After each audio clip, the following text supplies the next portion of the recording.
Well, hi, Dr. Lopo. Thank you so much for joining me today. It's a pleasure to have you. It's great to be here. So you are my final interview as in my role as director of the Learner Center, and I can't think of a better person to end these interviews with than you. So I'm really excited to learn more about your research and share it with the whole world. Wow, that's very kind of you to say. I appreciate that. Yeah. So first, why don't you go ahead and just introduce yourself, tell us a little bit about your educational background and like what your broad areas of interest are. Sure. So my name is Len Lopo. I am a professor in the Department of Public Administration and International Affairs. I'm also the director of the Maxwell X Lab. And my background, so let's see, I grew up in Louisiana. I went to college at Louisiana State at LSU, and I studied finance. I was planning to go to law school, which is what most of my buddies from college did and do. I think at some point I kind of had this, sort of existential thing. Do I want to spend my life being an attorney or, what? My senior year in college, I kind of did a pivot. I started thinking about becoming a teacher and working in, schools, high school, something like that. And I had an incredible conversation with my former principal in high school. I went to this all boys Catholic school and, said I was interested in maybe teaching. And he did something that sort of changed the course of my life. He talked to the vice principal, who was new since I had finished high school, and said, look, we've got this guy. He was a good student. I think he might, be a decent role model for the for the for our students. He's thinking about becoming a teacher. We should try to grab him while we can and see what we can do. Because it was a private school, I didn't need to be certified to teach there. And so they said, look, come and teach a math class with this vice principal. He'll be the lead teacher, and you can ask questions and learn, and we can throw you in front of the students some and you can figure out what you want to do. And as long as you don't, sort of do anything too crazy bad, everybody will be okay. And we did, and it kind of changed my life. I loved it. I enjoyed the teaching part of it. I loved the mentoring part of it. And that's sort of where everything, sort of changed for me. I I went and ended up getting a master's degree in education and moved to Texas and taught in a big inner city school, a completely different environment, which was kind of the thing that was attractive to me. I learned a lot about the lives of young people in very difficult circumstances and families, and that kind of, again, that trajectory even changed the way that I saw the world, and went back to graduate school and got a PhD doing research, trying to understand those communities a little better. Hmm. And I don't know, I did a postdoc from there at Princeton, which was really nice. It was some combination of my background in sort of policy and economics and a lot of kind of statistics and demographers at Princeton. And then I came to Syracuse from there, and I've been here for 20, I think it's my 22nd year. Wow, I had no idea that that was your like trajectory here. That's really fascinating and now makes a lot more sense. With that, will you speak a little bit more about the type of research that you do? Because I obviously know the type Oh, of yeah. that you do, but this seems to align. This makes sense. So, yeah. Yeah, sorry, I got sidetracked there talking about myself. So the kind of research that I do, so from there I actually thought a lot about, again, I thought at the time when I was younger that education was sort of the route to help low-income families um, overcome a lot of the problems, and become successful. And I think that's true, but I also realized that there were these big barriers that they were facing. They had um, I'll never forget I had a student, who was great young person, but was not doing well in school and wasn't doing their homework and wanted, would stay after class for 15 minutes and sort of talk. And, I said, I don't understand. You seem like you want to do well and you seem like you want to study. And he said, yeah, I do, but I go from here to Burger King where I work until, midnight. And if I'm lucky, I'll get to do overtime and clean the kitchen. And so sometimes I don't get home until 1:30 or 2. And so I'm sorry, I'm not doing my homework. I feel really bad about it. And I thought, well, how naive am I to think that, these aren't these bigger sort of social structural issues. He said, if I don't keep this job, my family can't make rent. Of course, all these bad things will happen. So that kind of really reoriented my thinking toward the low-income population, these big issues, these difficult issues that they're facing. And so that's what I studied in graduate school before the postdoc. I was at the University of Chicago, which is an amazing place.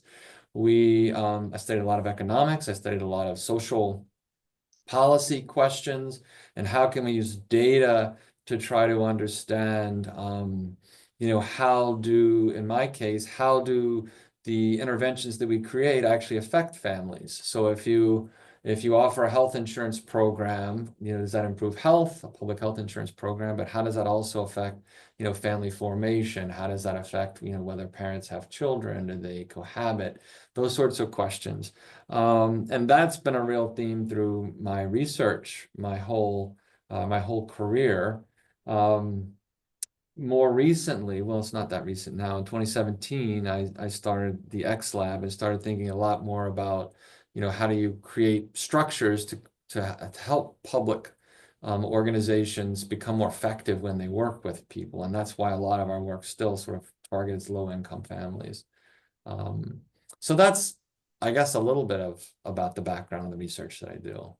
Yeah, I've always thought about the work in the X Lab as, research that tries to remove friction from processes. Okay. And so, I guess in this line of research, what are some of the things that have been like the most profound for you to learn? I mean, obviously you have these, you know, experiences talking with individuals that explain these things to you, but like specifically from your research, like what are some of the findings that have just really changed the way you view either a system, a process, an institution, whatever that may be? So yeah, it's a great question. I think starting all the way back to graduate school, right? You learn these policy processes and you learn these ways to think about policy analysis, and it's all very linear and based on, a very logical, a very straightforward model of how this should work. Well, you've got a problem, you should come to talk to people about your problem. They should have a solution to your problem. They give you the solution. You follow the rules. You meet all of these requirements that the agency has for you so that you can remain qualified, and everyone, of course, will be better off for it. And that, sort of model, I think, still, dominates the way that we think about constructing policies and policy shops and the way that the interactions occur between, again, low-income populations and agencies. And that's actually not the case at all. I mean, I think what we find a lot in the X Lab is that there are all of these, kind of frictions, there are all these barriers that would stop an individual from getting assistance that they, need and want, but that it just doesn't work nearly as smoothly, I think, as we plan for that too. And so that's a lot of what we do in the lab, is try to think about what are the problems, what's stopping people from getting the help that they need, and can we make this a little bit easier?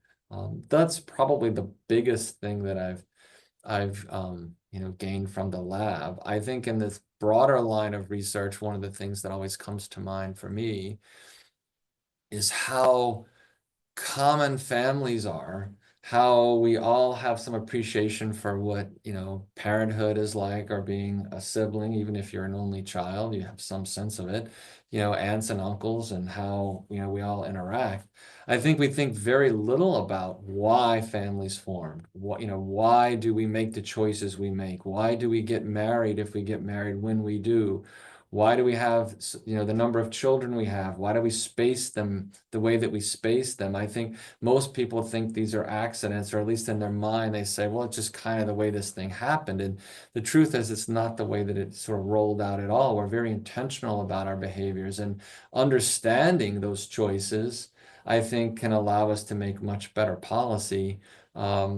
But these choices, I think most people have no awareness at all that they're actually thinking about constantly.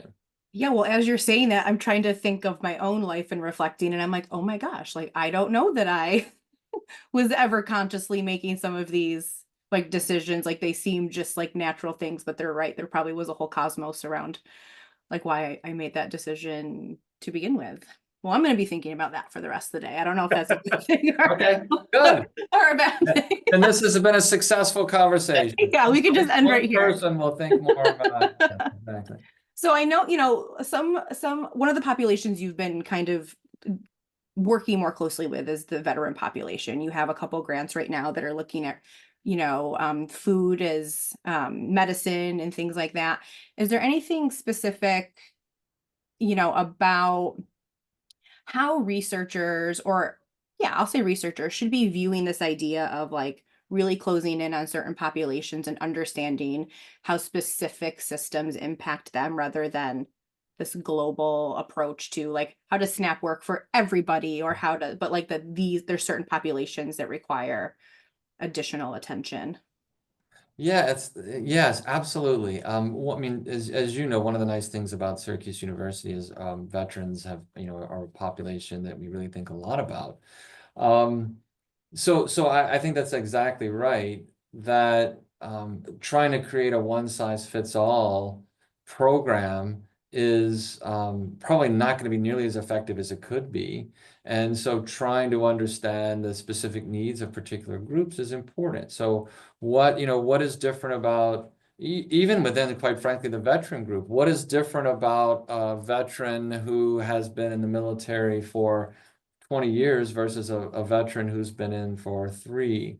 How do we think about the needs of those individuals? How do we think about the, one you asked earlier about some of the things that, sort of stick out of my head and with respect to research. I think one of the other ones that's relevant, I guess, to both of your questions is, we often think of a program sort of by itself, or I hate to be too jargony, in a silo, right? So how does this particular program, this food program, going to help the veterans, when it's actually probably that food program, but they're also probably receiving lots of other services? And so how do they work together? How can they become more efficient as a collective rather than thinking about them individually? So I think those are the kinds of questions we want to ask when you're working with veterans who have very specific needs, many of whom are disabled, some of whom may live in more rural areas.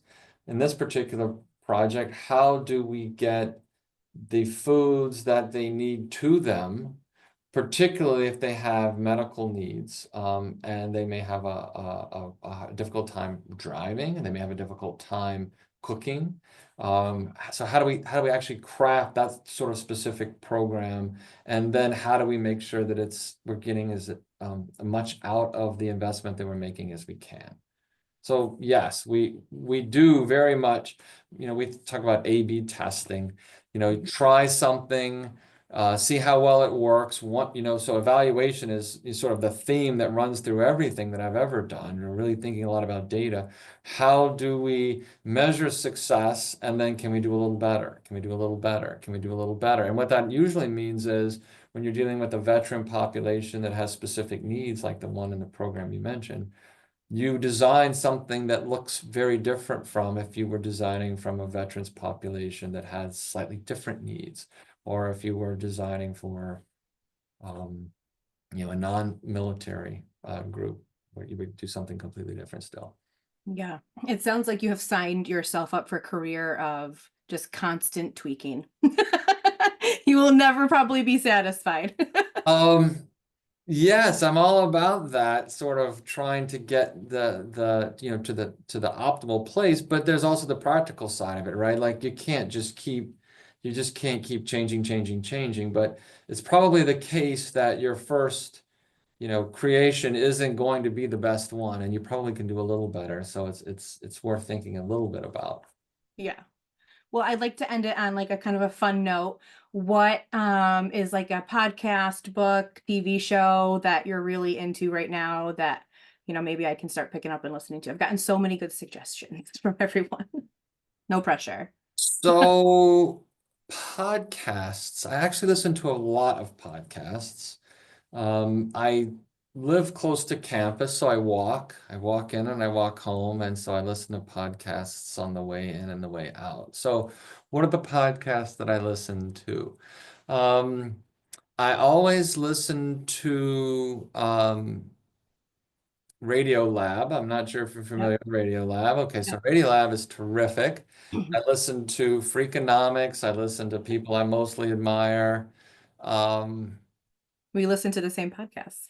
okay, well, okay, so no new information. Okay, is there anything I would add to that? Those are the ones that jump out of my head the most quickly. Those are the ones that when they're new, I definitely listen to first. So sorry, Alex, I don't have any new ones for you. Maybe I you've got guess. a new one for me. Well, I've been listening a lot to Rethinking with Adam Grant. He's an organizational psychologist. Okay. And I find a lot of the stuff that he listens to very interesting and thought-provoking. And then I recently started listening to, at the suggestion of Dessa, I think it's called Underworld, and it's all about like drug cartels and mobs and like the underbelly of like society, and it's very fascinating.